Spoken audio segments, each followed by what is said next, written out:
A paz do Senhor, irmãos. Vamos orar pelo nosso pregador nesta noite.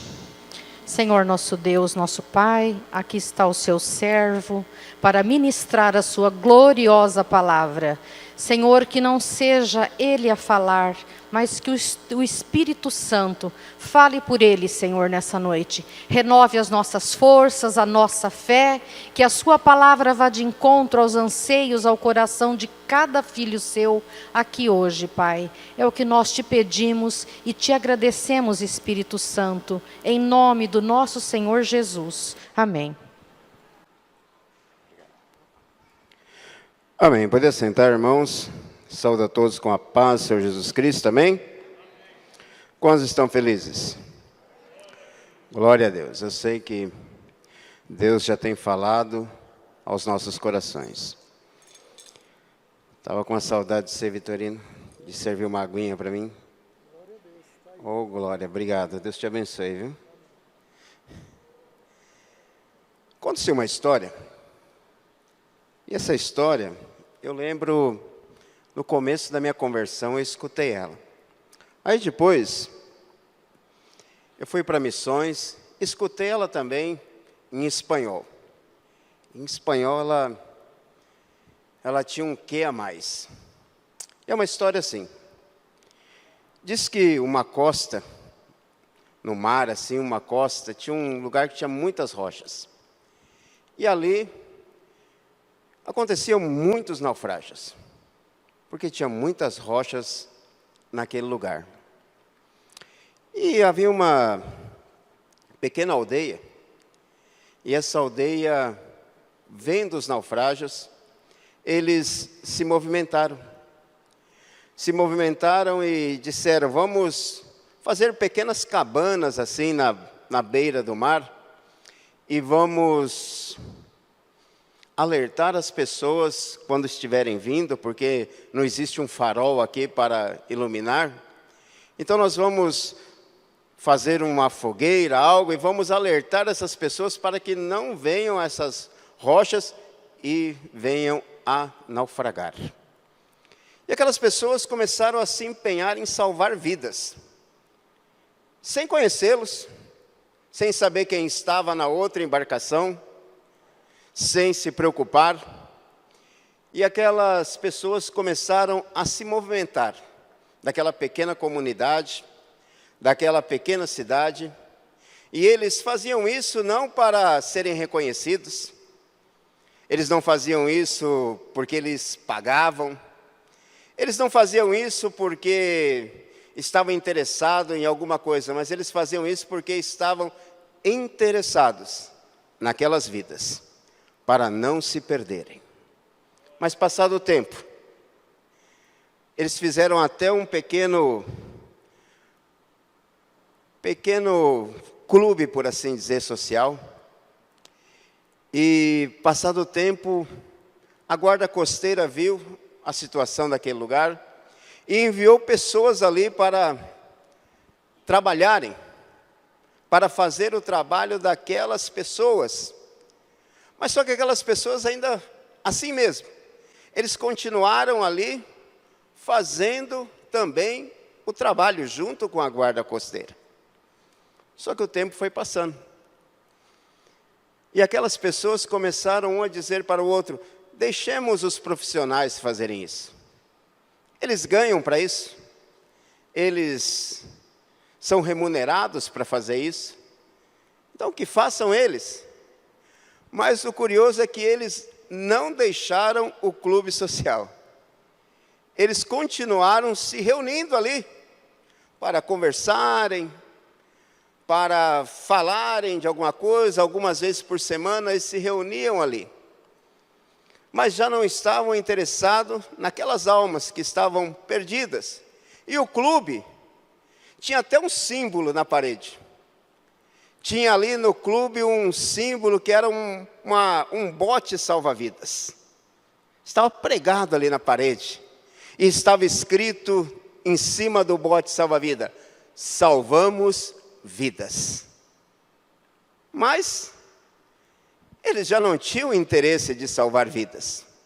E o pior, quando a guarda costeira trazia alguém para aquele lugar, porque era um lugar onde se podia entrar as pessoas, trazia alguém ali, mas aquela pessoa chegava suja, aquela pessoa chegava ferida, aquela pessoa chegava necessitando cuidados, eles diziam: olha, primeiro vocês a limpem, deixe ela bem limpinha, cuide das feridas dela, depois nós vamos receber ela aqui, porque senão vai sujar tudo aqui. Essas pessoas não podem entrar aqui, porque esse lugar vai ficar mal visto. Mas o princípio daquele lugar foi para esse propósito. Mas eles tinham perdido o interesse. Não queriam mais resgatar pessoas náufragas. Pastor, o que tem que ver isso com nós? Muito. É difícil falar para o missionário pregar, porque o missionário se preocupa com as almas. Nós temos um modelo, e o modelo é Cristo. E se não nos preocupamos com aquilo que Jesus preocupava, porque a Bíblia diz que Deus amou o mundo de tal maneira, que Ele fez o quê? Entregou o seu Filho, unigênito. Não para condenar o mundo, mas para salvá-lo. E nós temos que entender algo. Existe uma história na Bíblia que tem muito a ver com isso. Porque aqui dentro também existem pessoas que sofrem naufrágios. Sofrem. Você já sofreu algum naufrágio? O seu barquinho já naufragou alguma vez? Ah, não, pastor, o meu barquinho é igual o barquinho dos discípulos. Ah, se Jesus está no barco, a tempestade pode soprar. O lobo mau pode vir. A casinha minha é feita de tijolo. Não, irmãos. Todos nós, em algum momento, sofremos algum naufrágio na vida espiritual. Não tem um aqui, a não ser que seja novo convertido, que está começando na fé. Mas todos aqui sofremos naufrágios espirituais dentro da casa do Senhor. E necessitamos sermos curados, trazidos a este lugar, às vezes feridos, embarrados, sujos, mas temos que ser trazidos a este lugar para restauração. E a Bíblia conta uma história de um povo que tinha o seu clube social e chamava até o templo, o pórtico, o templo de Salomão. Olha que lindo. Eles se reuniam lá. Mas o interesse pelas almas já não existia. E aí veio aquele que se interessa pelas almas. Aquele que não deixa de olhar para o mar, e o mar é o mundo. Aquele que não deixa de olhar e ver os pequenos e os grandes naufrágios. Aquele que todo dia estende a mão e diz: filho, o cair é do homem, mas o levantar vem de Deus. Eu te sustento, te coloco em pé.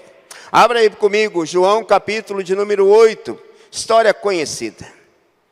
Mas vamos ver algumas verdades nesse texto, que muitas vezes nos foge do conhecimento. E vamos ler, fazer uma leitura. E diz assim: porém Jesus foi para o Monte das Oliveiras. E pela manhã cedo, voltou para o templo. E todo o povo vinha ter com ele. E assentando, faziam um culto de reteté. Faziam um culto de ensinamento, um culto de doutrina. É isso que nós estamos aqui fazendo neste lugar, aprendendo a palavra de Deus. A irmã pregou aqui quarta-feira e eu concordo com ela. Avivamento não é barulho. Porque quando eu era molequinho, a gente não tinha condições, a gente fazia aquele carrinho. Maurício foi meu amigo de infância. Nós furávamos uma lata de leitinho assim, colocava assim, saia correndo igual louco. Eu sei que todos aqui com a minha idade já fizeram isso. E aquilo fazia um barulho que às vezes a mãe falava assim, põe terra aí, põe terra para parar de fazer barulho. E a gente colocava terra para parar de fazer barulho. Porque lata vazia faz um barulho tremendo também. E aqueles que queriam aprender de Jesus, eles tinham prazer de estar ali com Jesus. Logo de manhã, aprender do Senhor. Logo de manhã, ser ensinado pelo Senhor. E quão bom é ser ensinado por Deus. E quão bom é a gente fazer um bom trabalho com os nossos filhos. Ensinarmos o menino, a menina no caminho que deve andar. Que bom é eu poder um dia chegar e Jorginho já fosse sair de casa, Luizinho já fosse sair de casa, se casar, e eu poder dizer assim, te agradeço, Deus, porque consegui fazer um bom trabalho com eles. É isso que nós temos que entender. Capítulo 3 diz, e os escribas e os fariseus trouxeram-lhe uma mulher apanhada em adultério. No ato mesmo. Agora, o curioso aqui é que era cedo. Jesus está lá cedinho, ensinando. E os tipos que trouxeram a mulher, eu acho que eles cuidaram ela a noite inteira. Ficaram olhando a noite inteira para acusá-la. Ficaram olhando a noite inteira para ser, ou até mesmo contrataram e disseram para alguém, seduza ela, e quando ela cometer o ato de adultério, você foge e nós vamos apedrejá-la. Porque o camarada não aparece aqui. Só aparece ela.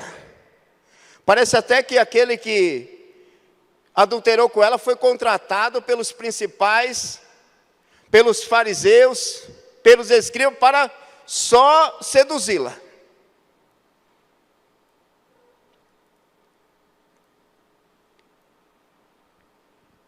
Agora, Jesus está ensinando.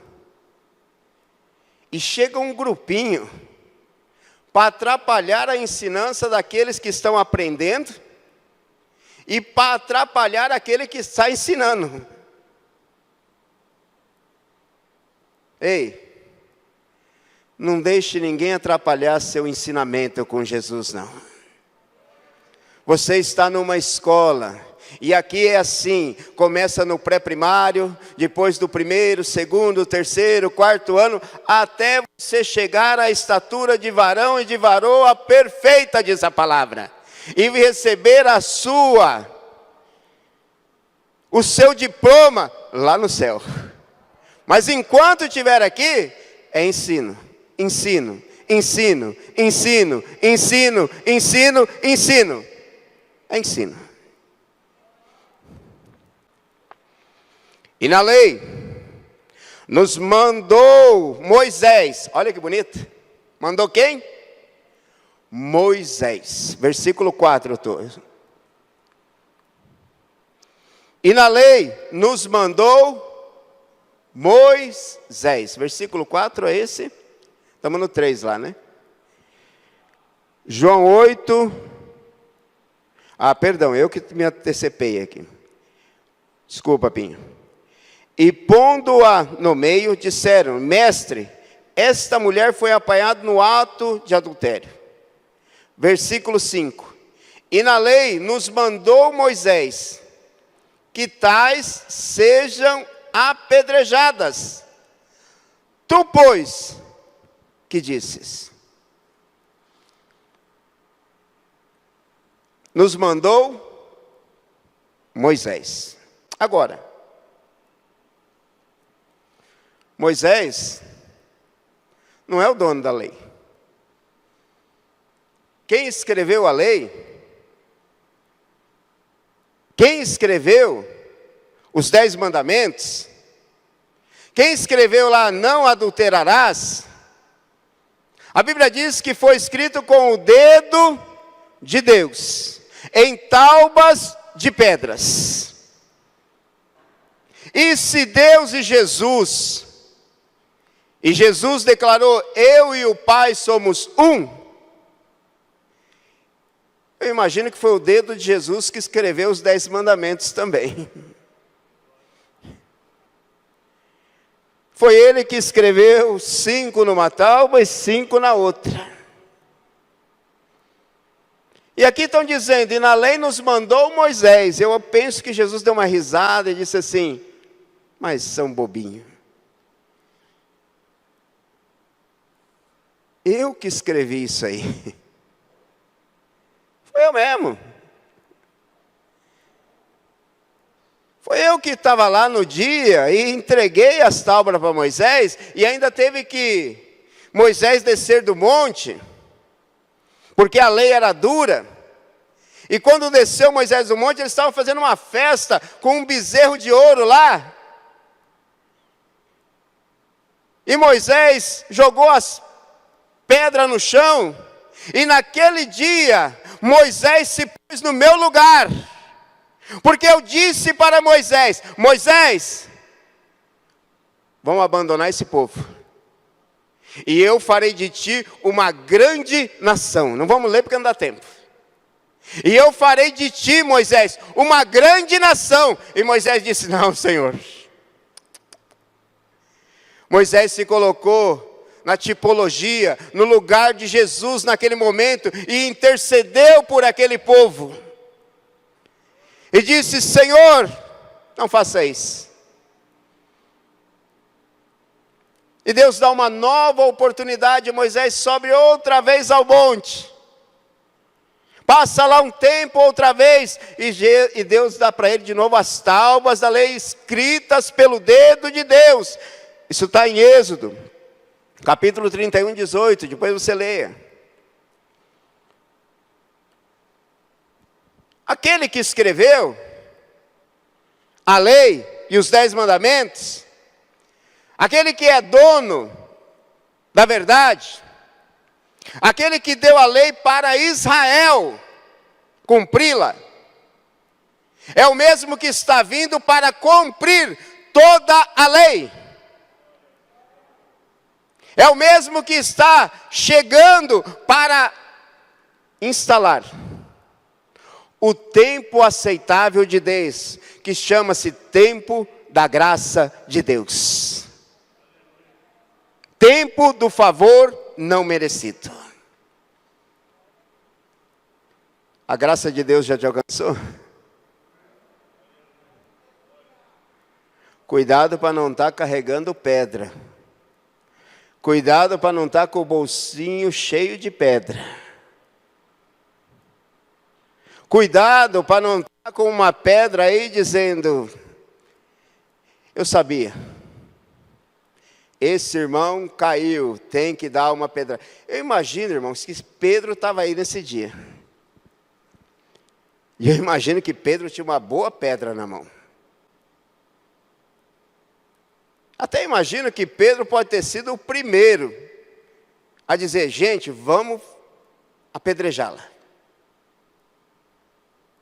A Bíblia não fala que ele estava, mas eu posso conjecturar, como dizem, é bonita essa palavra, conjecturar, né? Eu posso aqui pensar que ele estava lá. Como muitos de nós que estamos sendo preparados para sermos discípulos de Jesus ou para fazer a obra do Senhor. Porque Pedro estava sendo preparado, e Pedro estava aprendendo também, como todos que estavam ali, o que é graça de Deus. E na lei, nos mandou Moisés que a tais sejam apedrejados. Tu, pois, que disses. Isso diziam eles, tentando, para que, de que o acusar. Mas Jesus, inclinando-se escrevia com o quê? Escrevia com o quê? O dedo. Aonde? Na pedra? Na pedra? Na terra. Agora não está escrevendo mais em pedras. Está escrevendo na terra, ou no pó das pedras do templo, porque alguém disse que lá era pavimentado. Mas ele está escrevendo algo lá. E como insistiam, perguntando-lhe, endireitou-se e disse-lhe: aquele que dentre vós está sem pecado, seja o primeiro que atire pedra contra ela.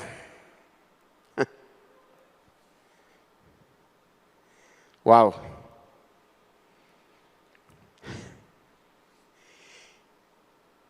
E tornando a inclinar-se, escrevia na... Imagina assim, isso é um pensamento do século XV. Alguém diz por aí que ele estava escrevendo os 10 mandamentos. Tá bem, eu não sei o que ele estava escrevendo. Mas existe um pensamento também que ele estava escrevendo ali sem colocar nomes. Ele escrevia assim: este que trouxe a mulher pega em adultério, esse principal da sinagoga, ficou mais tempo olhando pela janela do que devia. E teve pensamentos impuros na hora que estava ali tomando ela. Esse levita, que está aqui também com uma pedrota na mão, é aquele mesmo que passa tempo olhando pornografia no seu quarto. Esse outro aqui, que é um pregador da palavra de Deus, ele secretamente bate na sua mulher e nos seus filhos. Ah, essa irmãzinha da pedra na mão aí, essa linguaruda de língua estranha, que fala da vida de todo mundo, que tenham, não todas, porque tem homem mais fofoqueiro que mulher. Mas parece que ele estava escrevendo o pecado de cada um ali. Isso é um pensamento. E ele diz: olha, aquele que não tiver pecado, seja o primeiro que atire a primeira pedra. E eu imagino que um dos principais foi lá e leu assim. Pô, vixe, ele sabe meu pecado. Se ele colocar meu nome ali, eu estou danado. Porque aquele pecado ali eu conheço, é o meu. Não é o adultério, mas eu tenho uns pecados aí. Não é o roubo, mas eu tenho uns pecados aí. Não é esse, mas eu tenho uns pecados aí. E está tão fresco na minha memória esses pecados. Quem tem memória, pecado fresco na memória aí? Só eu. Pobre de mim, Senhor, pecador que sou.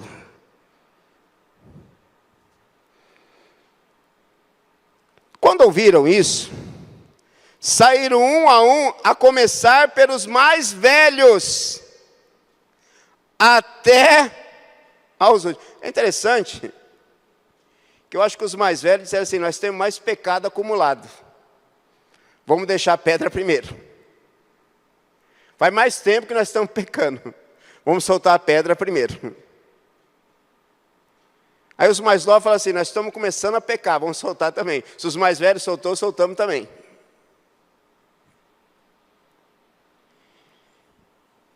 Agora, soltaram a pedra, mas não ficaram. Soltaram a pedra, mas saíram. Soltaram a pedra, mas voltaram para a sua vidinha de sempre. Soltaram a pedra, mas não ficaram na presença do mestre. Soltaram a pedra, mas não foi um arrependimento total. Foi só porque o pecado estava descoberto. E diz a Bíblia que saindo, ficaram só Jesus e a mulher que estava no meio. Ficou quem?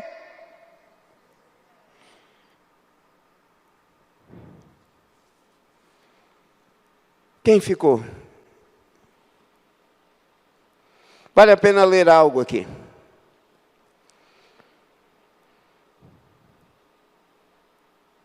Mateus 22, 35 ao 40. Mateus 22, 35 ao 40 diz: E um deles, doutor da lei, interrogou-o para experimentar, dizendo: Mestre, qual é o grande mandamento da lei? E Jesus disse-lhes: Amarás o Senhor teu Deus de todo o teu coração, e de toda a tua alma, e de todo o teu pensamento, seu intelecto. Este é o primeiro e grande mandamento. E o segundo, semelhante a este, é: amarás o teu próximo como a ti mesmo. Desses dois mandamentos depende toda a lei e os... Eles cumpriam tanta coisa. Mas Jesus chega na boda de Canaã, e sabe o que não havia nos jarros? Água para se purificar. O principal não havia nos 6 jarros representando o homem. 6, número do homem. Não havia água. Não havia purificação. Mas existia uma coisa, uma arrogância de dizer: eu sou melhor que ele, melhor que ela. Eu cumpro toda a lei. Eu? Tem uns que não dizem assim igual Paulo: sede meus imitadores como eu sou de Cristo. Tem uns que dizem assim: sede meus imitadores. Tem uns que pensam que são tão santos que eles dizem: imitem a mim, sejam igual a eu, e vocês entrarão no céu. Mas a Bíblia diz que o amor é o vínculo da perfeição. Mais que isso, Gálatas 5, 14 e 15. Gálatas 5, 14 e 15 diz: porque toda a lei se cumpre numa só palavra. Gálatas 5, 14. Porque toda a lei se cumpre numa só palavra. Nesta: amarás ao teu próximo como a ti mesmo. Se vós vos mordeis e devorais uns aos outros, vede, não vos consumais também uns aos outros. Vamos ler de novo 14? Porque toda a lei se cumpre numa... Ai. Amarás o teu próximo como a ti. Olha para o seu próximo aí, aquele que está do seu lado. Olha para o de trás. Talvez o de trás você não gosta muito. Talvez o do lado você gosta, mas o de trás, o da frente, não. Mas a Bíblia diz que nós temos que amar. E a Bíblia diz que o amor tudo suporta, tudo espera.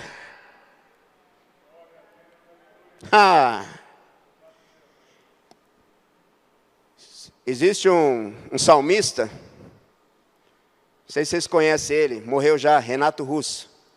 Se eu falasse a língua dos homens. Ele era crente, presbiteriano. Pois, felizmente, morreu sem. Mas até as músicas dele tinha algo de Deus ali, porque quem toma da água da vida não consegue sair fora.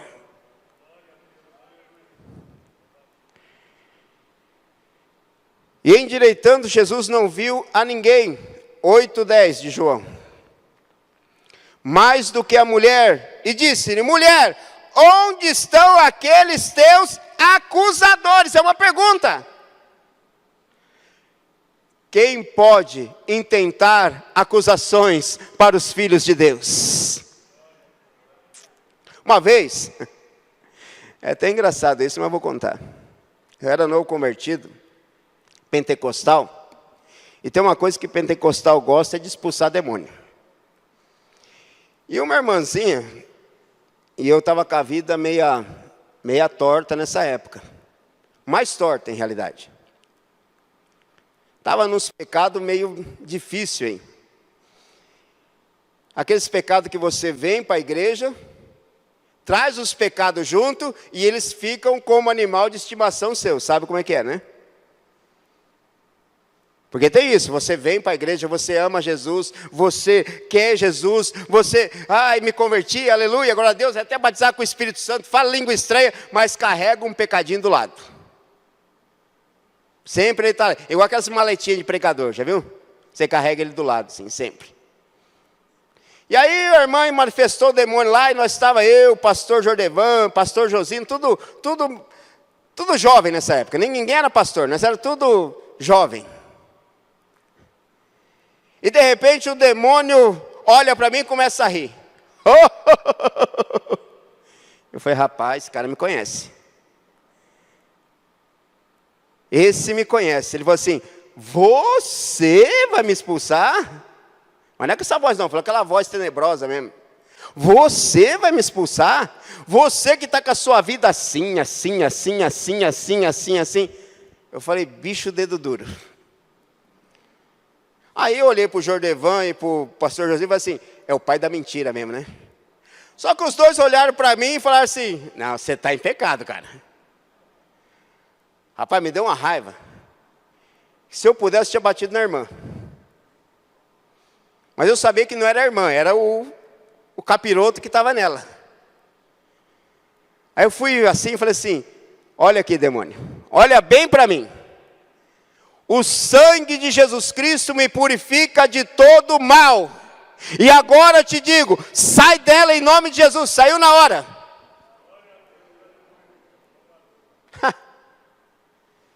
Falei, o quê? Esse bichão vai me envergonhar? Ah, não, eu sei o caminho. O caminho é aos pés de Jesus. Jesus me perdoou naquela hora, me deu autoridade. Só que o meu pastor Anacleto não me perdoa não. Aí eu fui lá no gabinete e falei, pastor, aconteceu isso. Tão empolgado para dizer assim, ó que bênção, eu me retratei. Ele falou assim, 6 meses você vai lavar os banheiros do seminário. Eu falei, mas Jesus me perdoou. Ele falou, tudo bem, ótimo. Só que você vai passar por uma disciplina. Tá bem, cumpri a disciplina, tudo. Mas o gostoso é que Jesus me perdoou na hora. Na hora. No momento, na hora. Mulher, onde estão aqueles teus acusadores? Se alguém está te acusando por algum pecado, você está no lugar certo, nos pés de Jesus. Porque, como eu disse, existe minis naufrágios nas nossas vidas. Uma depressão que vem porque nós deixamos ela entrar. A depressão não vem do dia para a noite, a depressão vem porque nós vamos deixando ela entrar na nossa vida.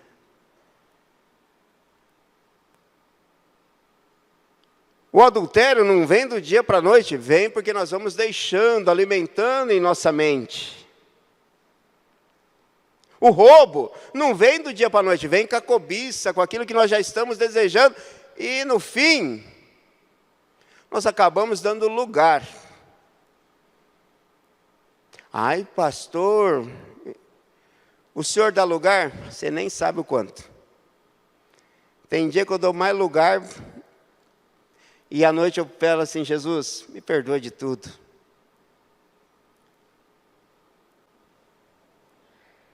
Ninguém te condenou.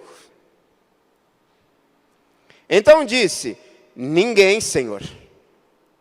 E disse-lhe Jesus: o advogado fiel. Lembre-se, ele ainda não está sentado no lugar de juiz, ele está sentado como advogado. E mais que isso, ele disse: filhinhos, eu vou ao Pai, mas não os deixarei órfãos. Eu vou à destra de Deus, mas não os deixarei órfãos. Estará convosco todos os dias, na hora que você pecar, na hora que você... Todos os dias. Porque não pense você que você peca, o Espírito Santo sai. Aí o Espírito Santo entra. Não é ping-pong. Ele está com você, te ajudando nas suas fraquezas. Ele habita em nós. Ele está naquelas cabaninhas simples como nós, à beira do mar. Quando você peca, ele não sai não, meu irmão, não sai. Só se você continuar assistindo no pecado, e extinguir o Espírito Santo, a palavra diz. Mas os pequenos naufrágios vão ocorrer. Mas como essa mulher, que teve um pequeno naufrágio, ela correu para os pés de Jesus. E a palavra diz: ninguém te condenou, nem eu. Porque eu sei quem é você, eu sondo o seu coração, eu sei que tu és como Pedro, que me negou 3 vezes. Pedro que queria te apedrejar, mas eu sei que Pedro também vai me negar lá na frente. Mas eu sou o mesmo Deus de Pedro, sou o mesmo seu, que vou aparecer para você, e vou dizer: tu me amas, tu me amas. Eu te amo, mas eu pequei, Senhor. Tu me amas? A pergunta é, não estou jogando pecado na sua cara, não, Pedro. Eu estou só perguntando se tu me amas. Porque eu te amo, Pedro. Porque eu te amo. Eu não estou aqui para perguntar se eu te amo, Pedro. Eu estou aqui para perguntar para você, se você ainda me ama. Não foi 3 vezes que você me pecou? Que estão registradas? Claro que Pedro pecou muitas outras vezes. Cortou a orelha, fez isso, fez aquilo, foi muito pecado. Mas ficou registrado para ver que o amor de Deus é tão grande que não só Deus perdoou a Pedro, mas o levantou como um dos apóstolos do Senhor. Deus é tão bom que Ele não só perdoou o meu pecado, mas me pôs como pastor. Deus não é tão bom assim somente quando você está bem. Ele é um Deus bom e justo. Porque o trabalho daquele que está conosco não é nos julgar, é nos levantar, é o consolador, é o ajudador, é aquele que nos põe em pé, é aquele que nos levanta, é aquele que diz: filho, filha, toma uma posição que eu estou contigo até a consumação, eu vou contigo até o final. Porque às vezes cantamos: se eu cair, ele me levanta, e não sabem nem o que estão cantando. Caiu, levanta. Eu soltava o Jorginho de bicicleta, assim, o bichinho ia, cabecinha fazia ele perder o equilíbrio, ele pum, caía. Eu ia lá, levantava ele de novo, soltava na bicicleta, mas eu estava lá para ajudar ele. Até que ele pegou o rumo, não esqueceu mais andar de bicicleta. Jesus é o mesmo com nós. Às vezes nossa cabecinha faz nós desequilibrar e cair. Para nós perdermos a vontade de servir a Deus por um pecado. Ah, irmão, fala para esse acusador que está aí na sua orelha dizendo para você que você não vale nada, que os seus projetos com Deus já acabaram. Fala para eles: ah, para trás de mim, Satanás. Porque você tem que ser um homem tão cheio, uma mulher tão cheia do Espírito Santo como Jesus foi. Quando Satanás se apresenta e diz: não vai não, e olha que ele não tinha pecado, hein? Não vai não, usando a boca do próprio Pedro. Jesus olha para Pedro, a Bíblia diz. Só que fala com aquele que estava usando a Pedro: para trás de mim, Satanás. Você sabe qual é o seu propósito com Deus? A graça. A graça. chegou primeiro do que a acusação. A graça já estava lá, esperando aquela mulher.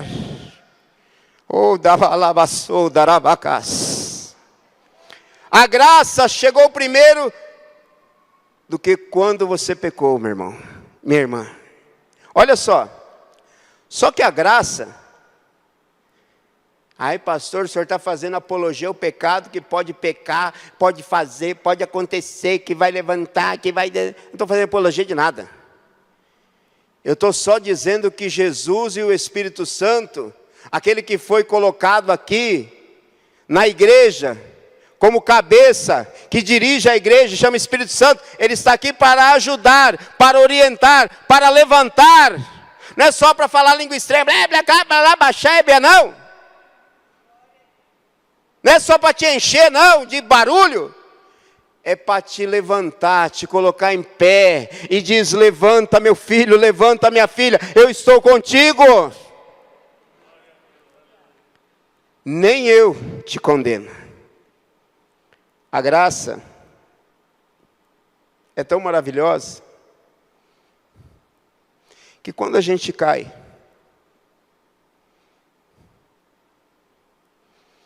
e quando Jesus nos levanta, a gente não tem mais prazer em cometer aquele pecado. Porque quem quem conhece a graça de Deus, quem conhece a misericórdia de Deus e é levantado por Jesus, e é levantado pelo Espírito Santo, ele escuta aquela voz dentro dele, não peques mais, não peques mais, não peques mais. Eu não sei você, mas comigo é igual. Tem tanto pecado que eu cometia mesmo estando na igreja. Tem outros que eu sigo cometendo. Às vezes eu falo mal de alguém por aí, por lá, mas é pecado também, sabia, né?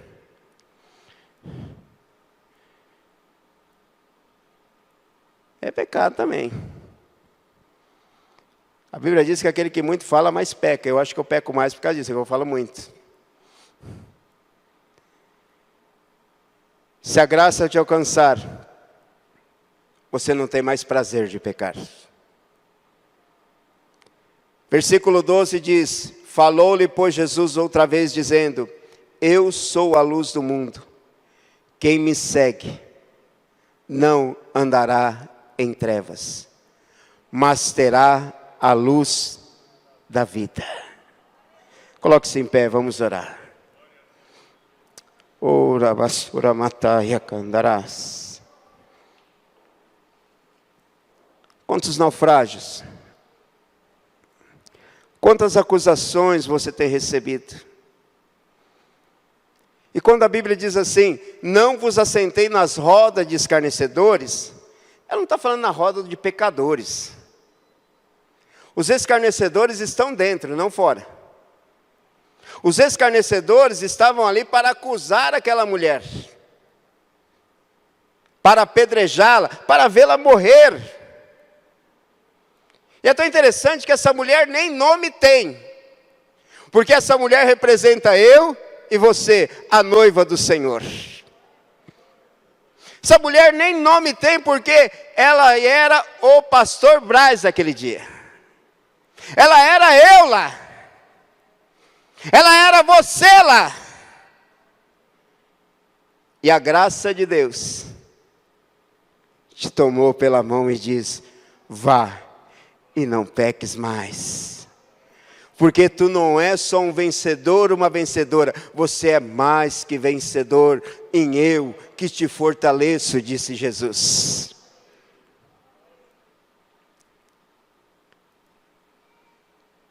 Tem alguém essa noite, preste bem atenção, que quer se reconciliar com Deus.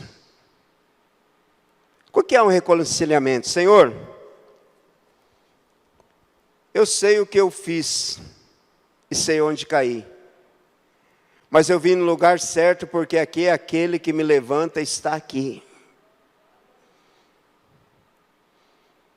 E é tão difícil hoje em dia alguém reconhecer o seu pecado diante de Deus.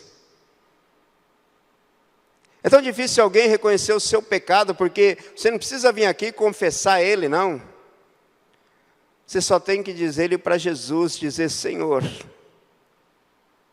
eu pequei. Eu quero hoje, Senhor, me reconciliar contigo de uma forma extrema, porque essa mulher era uma mulher judia, não era qualquer mulher, não, ela era uma mulher que conhecia a lei, era uma mulher que vivia no templo, era uma mulher que, quem sabe, até trabalhava lá no templo, não sei. Mas ela necessitou da misericórdia e da graça de Deus. Tem alguém essa noite que quer vir aqui na frente e se reconciliar com Jesus, sem pedras? Pastor, como assim? Eu preciso ir aí na frente? Não. Aí no seu lugar também pode. Mas aquela mulher foi colocada no meio. E no meio também estava Jesus. E no meio também estava o intercessor. Aí no seu lugar mesmo, para que não estendamos, fale com Jesus. Conte para Ele os seus pecados. E se coloque no meio hoje, na posição. Não aqui na frente do altar, aí onde você está. Se coloque no meio, no lugar daquela mulher e diga: Senhor, olha as pedras aqui. Quantas acusações, Senhor meu Deus, sobre a minha vida. Aquele, Senhor meu Deus, que tem poder para me acusar, usa a boca de um, a boca de outro, e até mesmo fala aqui, Senhor, no meu ouvido. Mas hoje, Senhor, eu me coloco diante de Ti. E te digo: Senhor, não vale acusação, porque eu estou em Ti. E eu vou sair daqui, Senhor. E vou fazer como essa mulher, como eu na história. Nesse pecado, não caio mais. Nesse pecado, não entro mais. Nesse pecado, eu já aprendi a lição. Tem alguém também que quer entregar sua vida para Jesus? Se não tem, nós também estamos correndo um grande perigo. Um grande perigo de se converter em mais um clube do que uma igreja. Eu me coloco igual a vocês. Porque não estamos evangelizando. Eu sei que a pandemia está aí, mas as almas também estão morrendo e indo para o inferno. E se não existe pessoas para aceitarem a Jesus, é porque não existe aquele que evangeliza, aquele que está se preocupando com as ondas, com os pequenos barcos. Voltemos ao princípio. Aquilo que é evangelho. Você está sentindo de falta de alguém na igreja que naufragou? Quem sabe você mesmo pegou uma pedra e quis lançar, ou até mesmo lançou. Mas eu sinto falta de muita gente que naufragou. Muita gente que tem uma história com Deus, que precisa de eu e você chamar, orar, buscar. Pai, em nome de Jesus Cristo, Senhor, queremos interceder por aqueles que estão fora da igreja, Senhor. Aqueles que por uma ou outra coisa, Senhor, deixaram, Senhor meu Deus, serem atingidos pelo pecado, Senhor. Que se sente, ó Pai, humilhado, Senhor meu Deus, e sem forças para voltarem à Tua casa, meu Pai. Senhor, Tu és o mesmo Deus que está aqui e o mesmo Deus que chega até eles, meu Pai. Mesmo que o fogo do Teu Espírito esteja muito pouco ardendo, Senhor, no coração deles, meu Pai, as nossas orações agora vão levar, Senhor meu Deus, oxigênio para estas vidas. Nós intercedemos por nossos irmãos, meu Pai, sem pedras, mas com amor, Jesus. E te pedimos, Senhor, levante-os, ó Pai, traga-os de volta, Senhor.